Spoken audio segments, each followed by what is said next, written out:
What is up, ladies and gents? It's your boy Jermaine Event, main on MMA.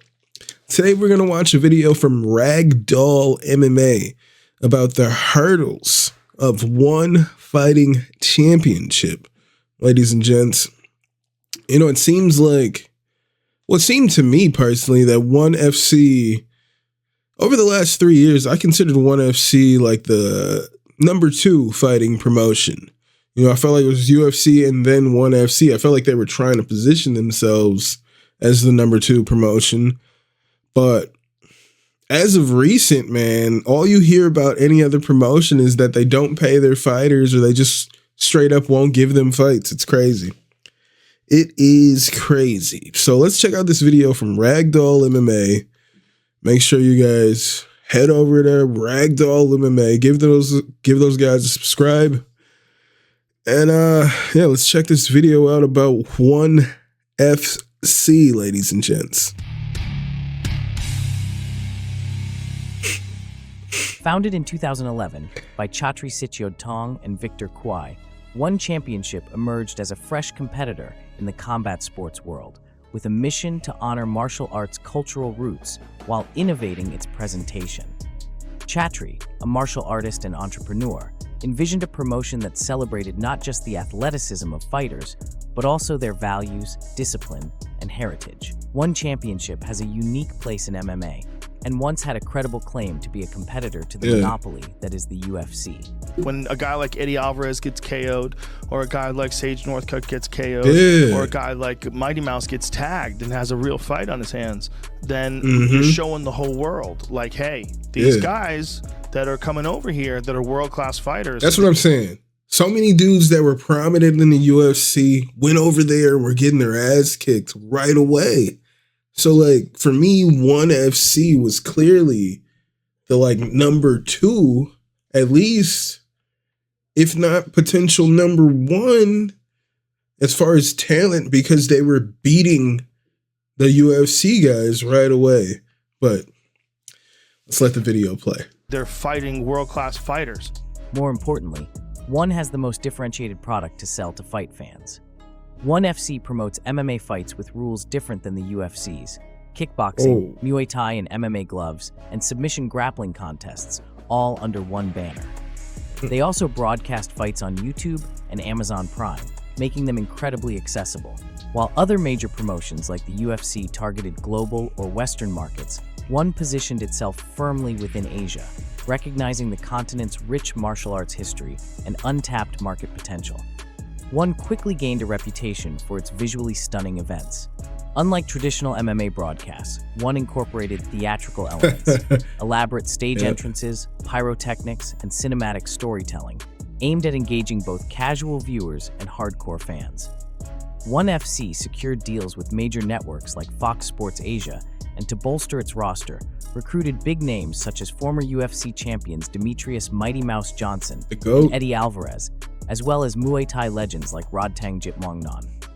ONE held events in major Asian cities like Singapore, Bangkok, Manila, and Tokyo, attracting packed arenas and growing its fan base. Once hailed as a potential serious rival to the UFC, now ONE Championship has been facing significant scrutiny. In his recent UFC debut, former ONE FC's double champion, Dutch grappler Reinier de Ridder, shed light on ONE's abusive practices in contract negotiations. I feel I have to do for other fighters. If you think of signing with ONE Championship, don't. See? It's just... This nigga said if you think about signing with ONE, don't. What more do you need to hear? This is a 2-division champion. It's that simple. You should not. There's nothing there. There's no fights. You're just wrong if you do this. If you sign there, this is a bad mistake. The company's financial troubles are not news. That's crazy. Their 2021 annual filing with the Accounting and Corporate Regulatory Authority in Singapore showed that ONE Championship suffered losses of $111 million. At the time, ONE had raised $150 million in a funding round led by Guggenheim Investments and the Qatar Investment Authority, valuing ONE Championship at $1.4 billion and allowing for expansion outside of Asia. The company's CEO justified their financial direction, saying, "ONE Championship is a startup focused on working in the attention economy." Quote, "There is no difference between Facebook's business model and ours," says Sityodtong. "In the first few years, all that Facebook cared about was users. Eventually, when their user base was huge, they could go to advertisers. We care about fans. Eventually, we will go to broadcasters and advertisers." End quote. The next year, in 2022, the situation got marginally better. Their losses shrank 40%, and despite operating in a heavy negative cash flow, Chatri said he expected profitability in 3 years. Quote, "If you try to monetize too early, you actually limit your growth," he added. Surprisingly, seems like ONE FC's financial hurdles might be coming to an end. In an interview in June 2024, Chatri says, quote, "Through a combination of strong revenue growth and good cost optimization, ONE will achieve profitability and positive cash flow in the third or fourth quarter of this year." End quote. Now let's dive a little deeper into the cost optimization that Chatri mentioned.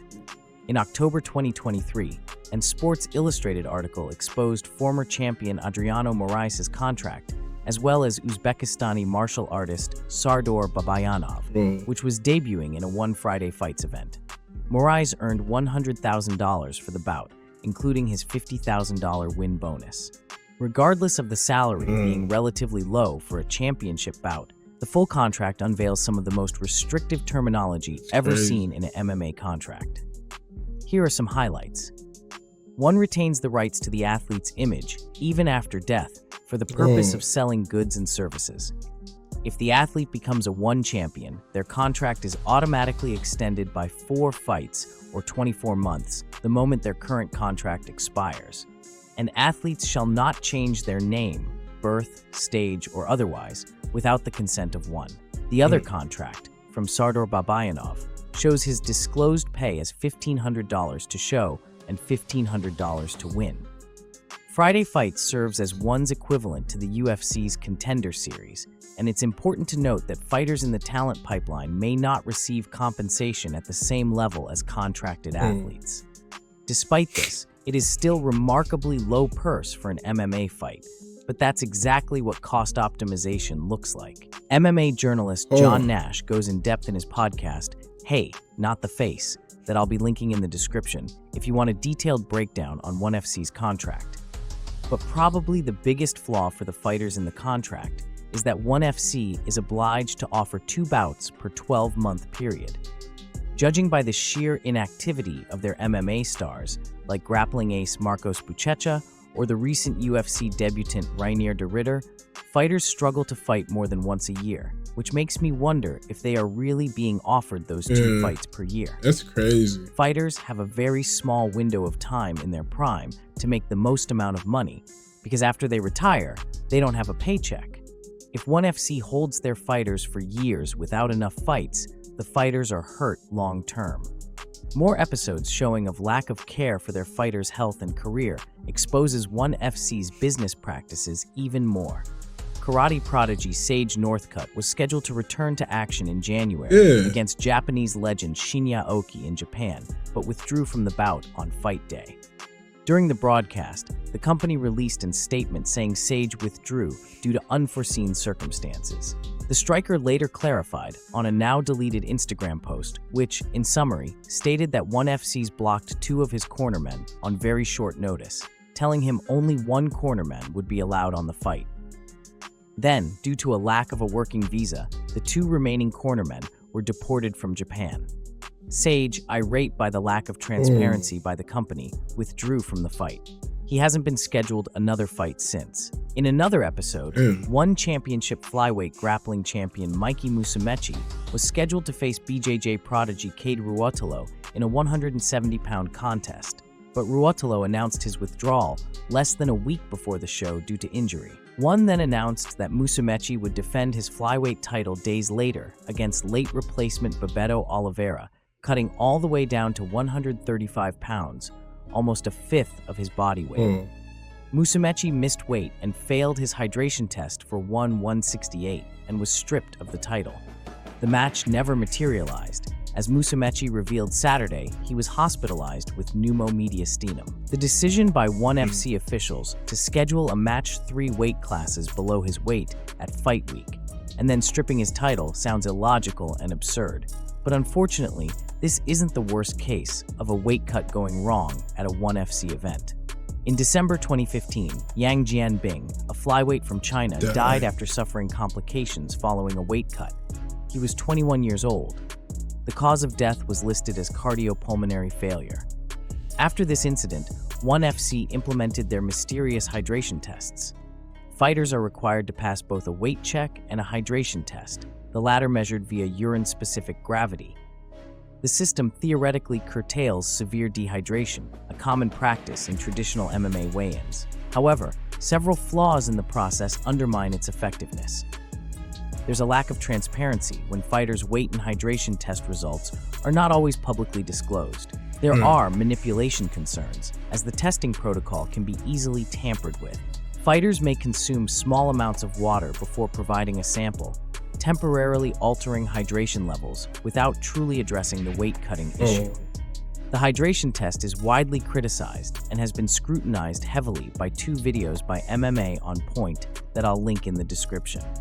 Weight-cutting controversies and financial instability might not be isolated issues, but symptoms of a larger structural problem in one championship.